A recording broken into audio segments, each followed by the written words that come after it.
So this week we have a guest post from friend of the podcast, um,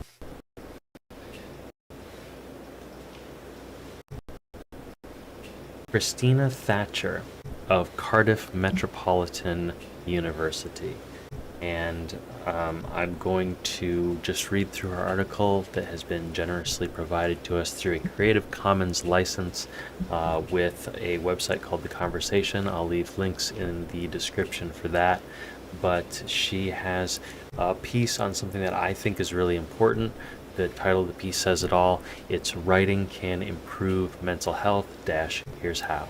And that here's how is what makes it kind of clickbaity, and I don't necessarily love that, but it is kind of a feature of all of the pop articles written, the I guess the blog generation, the content creation economy that that we are all shackled to. Does love those clickbait cues. So she starts out this piece with a kind of ironically, I'll just read the first paragraph. Ernest Hemingway famously said that writers should write hard and clear about what hurts. Although Hemingway may not have known it at that time, research has now shown that writing about what hurts can help improve our mental health. And I think that's verging on funny that she decided to use Ernest Hemingway as somebody that we should take advice from about mental health. But hey, here I am with severe ADHD, teaching people about ADHD treatments, and I think that makes a lot of sense in a way, because when you are close to something, when you actually experience it, maybe that's the only way that you can really mine that deep emotional and psychological pay dirt to really make the changes that are necessary to manage your condition and live your best possible life. So maybe Hemingway is the person to listen to about mental health struggles. He was certainly the person to listen to about writing in a lot of ways. But this is, I digress. There are more than 200 studies that show the positive effect of writing on mental health, but while the psychological benefits are consistent for many people, researchers don't completely agree on why or how writing helps. One theory suggests that bottling up emotions can lead to psychological distress. It stands to reason, then, that writing might increase mental health because it offers a safe, confidential, and free way to disclose emotions that were previously bottled up.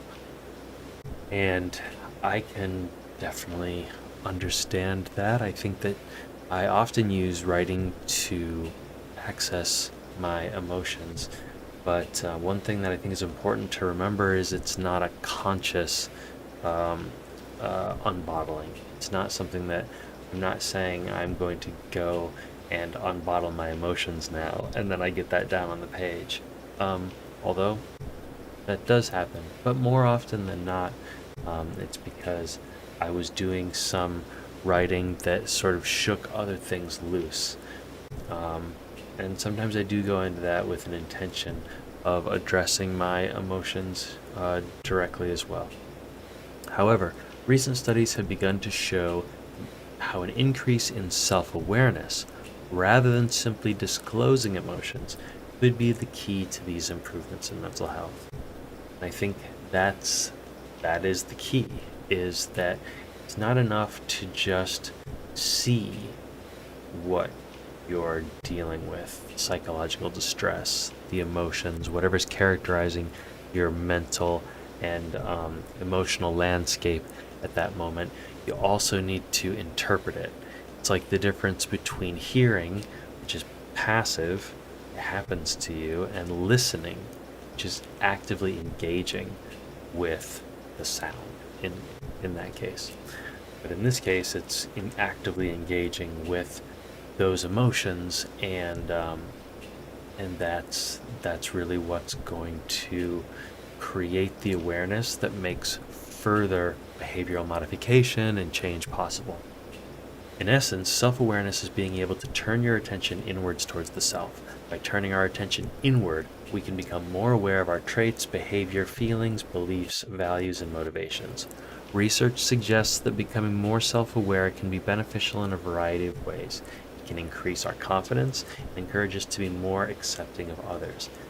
This is obviously great for atypicals who, routinely struggle with those issues of, not only self-esteem and self-confidence, but also interpersonal issues a lot of times.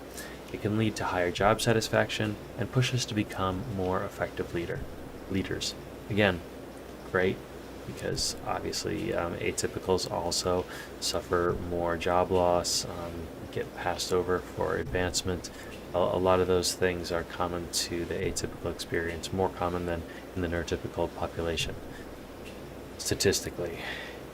It can also help us to exercise more self-control and make better decisions aligned with our long-term goals. Of course, atypicals tend not to really reflect, or we don't make strong memories in the first place. And because we're always in the moment, we're always going from moment to moment, we're not really thinking, we're not really reflecting about how we got to where we are so much. We're just experiencing everything in the present moment. So obviously reflecting, especially through something that takes a little more effort than just straight thinking, vis-a-vis writing, is going to really be a powerful ritual that, it's going to be magic. Self-awareness is a spectrum, and with practice we can all improve. It's important to remember that self-awareness is a journey that doesn't have a destination. You just keep going. You're always getting more and more self-awareness, and there's no self-aware and unself-aware. It's not a pass-fail grade. A lot of times atypicals, or I think there's a cognitive bias that at least I experience, where you want to think of things as always on or off, extremes, black and white, yes and no, when in reality it's a spectrum, and that yes, no, pass, fail thinking can often be very damaging, because we tend to, with our RSD and our hyper emotionality, tend to fixate on failures and things that we perceive as having gone wrong more often than not. So that a lot of times we feel like we're failing, we feel like we're behind. That's also part of the human experience, but atypicals can really feel it deeply. Writing might be particularly helpful in increasing self-awareness because it can be practiced daily. Rereading our writing can also give us a deeper insight into our thoughts, feelings, behavior, and beliefs. Absolutely. Writing is a meditation. Writing is something that should be practiced daily, in, I think, if not a routine, or if not a ritual, then at least a routine. Rereading our writing can also give us deeper insight. Yeah, that's reflection. And rereading your writing is so powerful, especially for me with apologies. I write a lot of apologies, and because I do a lot of things wrong, and writing the apology is something that is, really teaches you a lot. And if you tend to make the same mistakes over and over again, rereading an apology from a long time ago, and I'm getting a little bit personal here, can really be a powerful, it can really shake you to your core in terms of, is it really possible to change my behavior and things that feel so fundamental to me? And this is part of that process, is reflecting on our writing. So it's really important. It's really important to do that, to reread old writing. Now the author of the piece, Christina Thatcher, goes into the 3 types of writing which can improve your self-awareness and in turn your mental health. The first one is expressive writing, and this is really writing about the thoughts and the feelings that you experienced. And generally this is used in, therapy as a way to access and analyze and examine some kind of traumatic event, some kind of stressful life event. And the aim is to help you process something that was emotionally difficult. It doesn't have to be for that. You could say like a love note is expressive writing about a really positive thing, hopefully. Even a thank you note is expressive writing if you're really showing gratitude. So these are things, and hey, it's important that we also practice and strengthen those feelings that we're having as atypicals, because we don't focus on the good feelings and we don't reflect on them enough either. And gratitude is something that can help us all just feel a little more at ease going through our days, just feeling grateful. So expressing that, but certainly with your darker stuff, expressive writing and attacking that can be helpful. The next type is reflective writing, and this is often used like in professional settings when it's mostly about behavior and you're kind of analyzing the things that happened. She says it's used to help people become more effective at their jobs. So this is a feedback meeting type of thing at work where you will look at a situation, analyze the outcome, do a report on yourself essentially. And I don't really like this one as much because to me it feels very cerebral, very a conscious brain, and that doesn't really target the underlying emotional drives that cause the behavior, which is what cause our emotions are what cause our actions, not so much our thoughts. That's how we justify our actions. So to me, this is a little bit, it doesn't get at the root cause of things. It doesn't get at the foundation necessarily.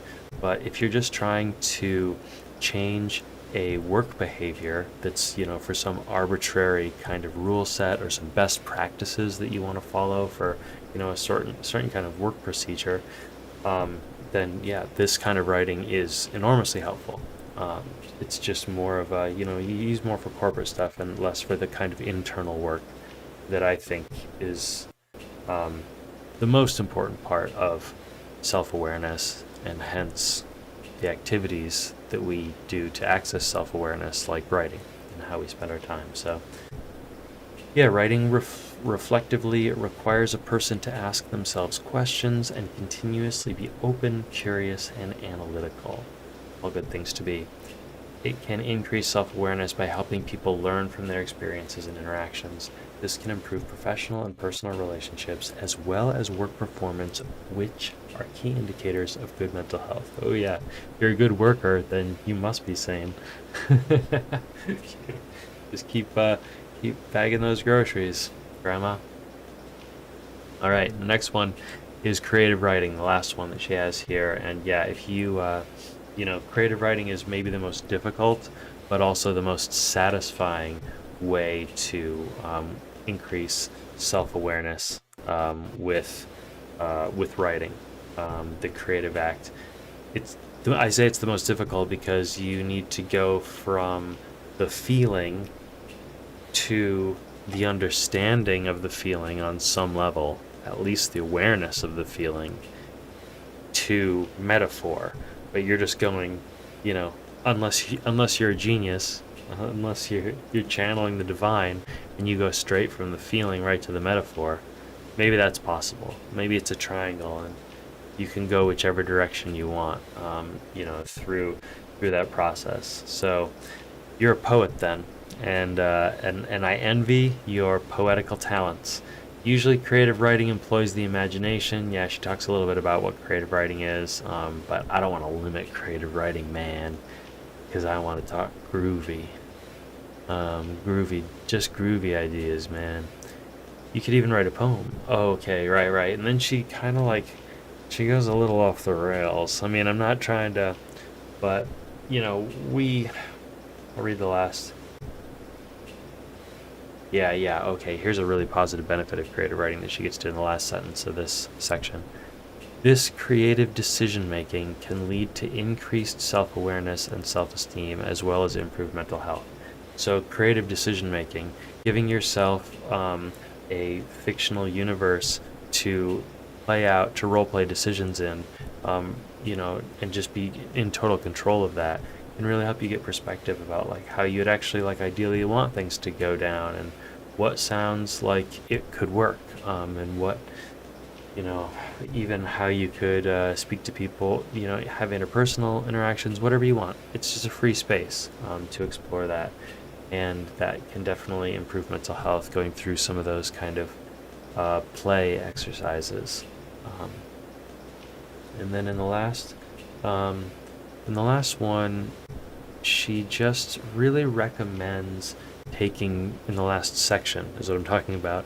The author, Christina Thatcher, of Cardiff Metropolitan University, says you should just take 15 minutes to go and write. Just go write and see what comes out. And that is really kind of where I want to leave this. I've got the whole article posted on the blog. I'm just not going to read the portion after writing for self-awareness. She gives a writing exercise for like kind of like coming out of the COVID-19 pandemic, and just saying that in this video makes me like physically squeamish because it's just not necessary. It's certainly not necessary in this. But hey, if the pandemic has affected you in a way that you think writing would be a good treatment for you, then she has some exercises at the end of the blog post, and I recommend you check those out. Otherwise, I think you'll just get the benefit from knowing that you should write for 15 minutes and think about those expressive, reflective, and creative writing styles. Give yourself a prompt, try something that you think might help you access and analyze what you're going through. Just write from the heart, and it's going to feel great, and you're going to see things that you had no idea were in there, that you've been repressing and ignoring, and you'll have a lot of fun with it. So all I can do is encourage you to do that, and I will see you next week, I guess, for the next installment of ADHD Weekly After Dark.